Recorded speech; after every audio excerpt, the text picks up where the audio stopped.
No one on board. Not a single scream. Not a single trace. Not a drop of blood. Just a ship gliding silently across the Atlantic as if it had been abandoned in the middle of nowhere by someone or something. What the crew of the Dei Grazia saw that December 5, 1872, was not just a drifting vessel. It was the beginning of a mystery that, more than 150 years later, still has no definitive explanation. A case so baffling, so disturbing, that many have dared to call it the greatest maritime mystery of all time. And it's no wonder, because what happened aboard the Mary Celeste remains, even today, an incomplete puzzle. A story of absences, of unanswered open doors, and of a silence as deep as the ocean that surrounds it. The Mary Celeste was not just any ship. Originally built in Canada in 1861 under the name Amazon, it seemed to be destined for misfortune from day one. Its first captain died during its maiden voyage. Later, it suffered several unexplained collisions and even a partial fire on deck. It was sold, renamed, and forgotten until 1872. That year, the ship was acquired by a group of American investors and placed under the command of Captain Benjamin Briggs, an experienced man, deeply religious, and known for his discipline and moral uprightness. He was neither an adventurer nor a daredevil. He was a respected sailor with decades of seafaring experience behind him. On November 7, 1872, the Mary Celeste set sail from the port of New York bound for Genoa, Italy. On board were 10 people, the captain, his wife Sarah, their 2-year-old daughter Sophia, and a crew of 7 men. The ship was carrying 1,701 barrels of industrial alcohol destined for the Italian wine industry. Nothing out of the ordinary. Everything seemed in order. The wind was favorable. The sea was calm. No sign of what was to come. A few days later, the Mary Celeste would disappear. Not completely, but in some way from logic itself. On December 5th of that same year, the British brig Dei Grazia, captained by David Morehouse, a personal friend of Captain Briggs, spotted a ship sailing erratically about 600 kilometers west of Portugal. The vessel seemed to be drifting aimlessly. The sails were partially hoisted and torn by the wind. There were no signs of crew on deck. No greeting, no response. They approached cautiously. They thought perhaps the ship had been attacked by pirates or was suffering from a breakdown. What they found, however, was even more unsettling. They boarded, and the silence hit them full force. There was no one. Not in the cabins, not in the hold, not in the chart room. The provisions were untouched. Personal belongings were still in place. The captain's watch still hung on the wall, motionless. The tea on the table dried out from the passing days.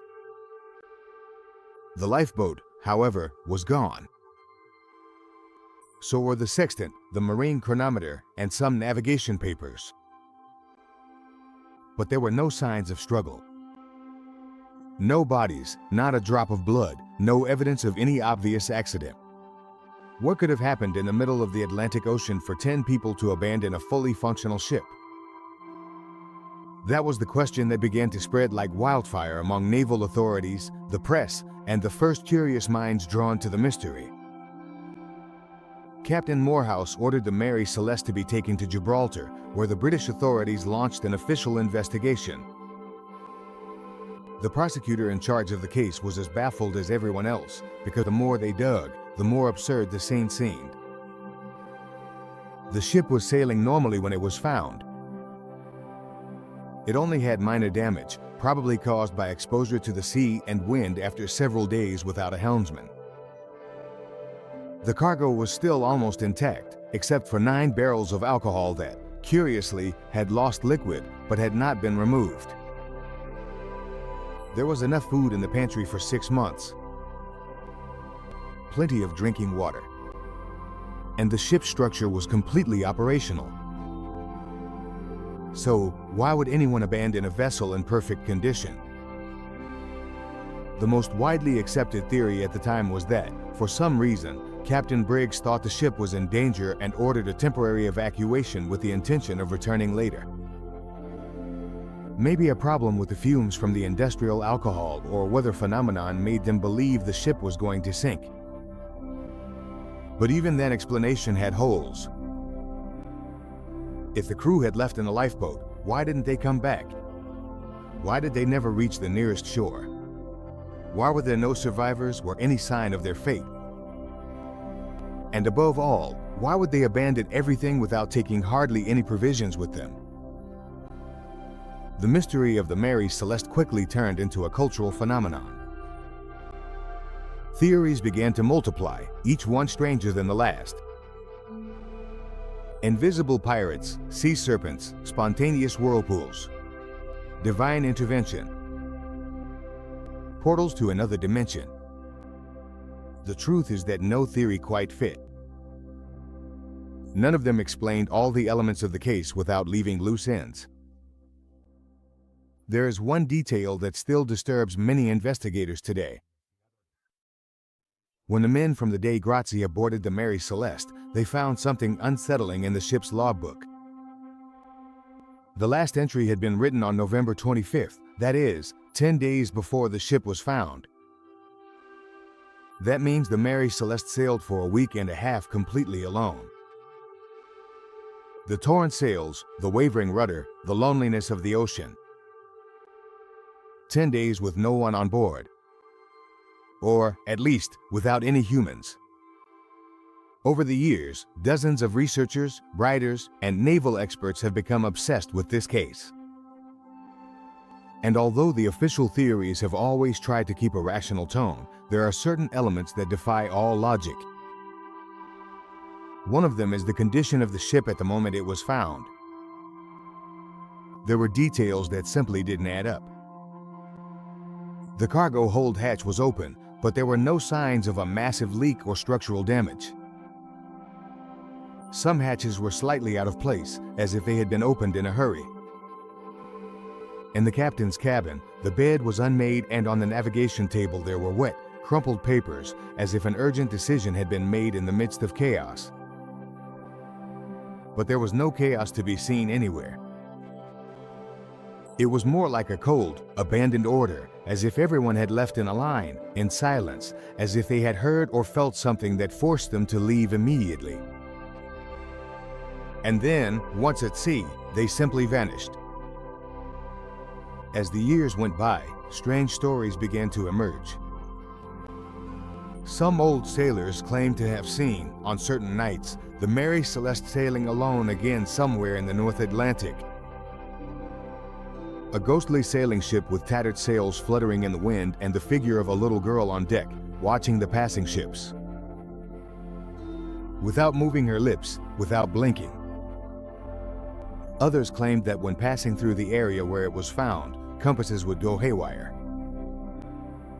The wind would change direction without warning, as if something invisible, something ancient, was still alive there, waiting.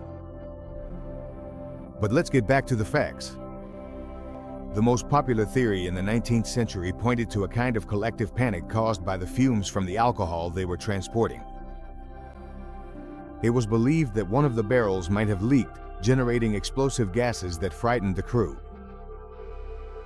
Fearing a detonation, they would have temporarily abandoned the ship, hoping to return once the danger had passed. However, no traces of fire, explosion, or burns were found.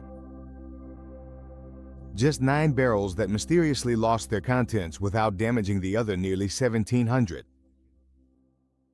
They were barrels made of red oak, a material more porous than the usual white oak, which could have caused the loss of liquid through evaporation. But does that really justify an entire crew jumping into the sea, getting into a single lifeboat, and never returning? Would an experienced captain, with his wife and daughter on board, really make such a drastic decision? Other investigators explored the possibility of a mutiny. Maybe one of the sailors rebelled. Maybe there was an internal confrontation, a dispute, a crime, and the rest of the crew disappeared as a result. But there were no signs of a struggle, no weapons missing, and, moreover, not a single witness. No one survived. No one confessed. A mutiny with no body, no blood, no survivors. And, once again, an unanswerable question: why leave the ship intact? For decades, the Mary Celeste became synonymous with mystery, with terror on the high seas, with the inexplicable. Mark Twain joked about it. Arthur Conan Doyle, the creator of Sherlock Holmes, wrote a story inspired by the case, spinning tales of pirates and betrayals. And Hollywood made sure to feed the legend. But among all the stories, there is one that has sent shivers down the spines of entire generations. A Portuguese sailor whose name was never verified claimed to have been part of the Mary Celeste's crew. According to his account, recorded years later in a local newspaper, something happened on the night of November 24th. He said that a blue glow emerged from the sea, that a low sound, like a metallic humming, began to surround the hull, and that for several minutes, time stood still. When they tried to use the compass, it was spinning out of control. The needles pointed to nothing. And the sails, even though the wind was blowing hard, remained completely still. One by one, the sailors began to behave strangely. Some muttered in languages they didn't know, others cried for no reason. One of them threw himself overboard without screaming, without looking back. The captain, that man said, tried to keep control. He gathered his wife and daughter in the map room. But when he came out, they were gone. Everything turned white. And then, nothing. The next thing he remembered was floating alone, clinging to a wooden plank somewhere in the sea. That story could never be verified. There was never any evidence that the man had actually been on board. But the dates, the details, the descriptions all matched. And the most disturbing thing, he said that while he floated in the water, he looked back and saw the Mary Celeste. In the dark, without sails, slowly drifting toward the horizon. Some current researchers have speculated about more scientific causes. They suggest that a small waterspout might have damaged the ship and confused the crew. Or that a rogue wave caused immediate panic and everyone jumped into the lifeboat, believing the ship was sinking. But none of those scenarios explain the absence of bodies, nor the almost perfect organization inside the ship. Would an entire crew, including a woman and a 2-year-old girl, really die at sea without leaving a single trace? The Mary Celeste was eventually sold after the investigation and continued sailing for years, although it seemed to have been marked by tragedy. It passed from hand to hand. It changed routes, crews, but never its legend. In 1885, in a desperate attempt to collect the insurance, its last captain deliberately crashed it against a reef in Haiti. That was the end of the ship, but not of the mystery, because to this day no historian has managed to provide a definitive answer. No expert has managed to put all the pieces together. No one has managed to fully explain why that ship, in perfect condition, was found sailing alone across the Atlantic without a single soul on board. Today, more than 150 years later, the mystery of the Mary Celeste continues to challenge anyone who dares to investigate it. And, as with every great enigma, each answer seems to open the door to new questions. Some claim that the real secret was never in what was found, but in what was not found. There were no bodies, no blood, no struggle, no noise. Just a ship gliding silently over the sea. In recent years, researchers specializing in paranormal phenomena have begun to look at the case from another angle, a more unsettling one. They suggest that what happened on the Mary Celeste could be related to what they call zones of energy interference, regions of the planet where magnetic fields show anomalies, where clocks stop, instruments fail, and people sense presences they cannot see. Many of these places coincide with ancient navigation routes, as if the sailors of old already knew there are paths best left uncrossed. What if the Mary Celeste passed through one of those zones? What if what happened wasn't just an accident, but an encounter? In some old nautical documents, gathered in forgotten libraries in the United Kingdom, there are accounts of similar legends. Vessels found adrift with no sign of life. Stories so old that today they blend in with tavern tales. But what if those stories were warnings? What if there's something deep in the sea that science still can't explain? There are those who believe it's all just superstition, that we look for ghosts where there are only human errors. But even the most skeptical have been forced to admit that there are things that don't add up, not in the reports, not in the official versions, not in logic. A ship isn't abandoned like that. A crew doesn't just disappear like that. A 2-year-old girl doesn't just vanish at sea without leaving a single trace. And there's one final detail, an object that, according to some records, was found on the captain's table. A small leather diary, different from the official logbook. On its last pages, in shaky handwriting, a single phrase could be read over and over again: "Something is watching us from the sea." Maybe we'll never know what really happened aboard the Mary Celeste. Maybe the ocean has kept that secret forever in its darkest depths. But what is clear is that it wasn't a simple abandonment. It wasn't a navigational error. It was something else. Something that neither time, nor reason, nor science has managed to explain. The Mary Celeste has become much more than just an unsolved case. It's a mirror of human fear, of emptiness, of the silence of the ocean when something goes wrong, and, above all, of mystery.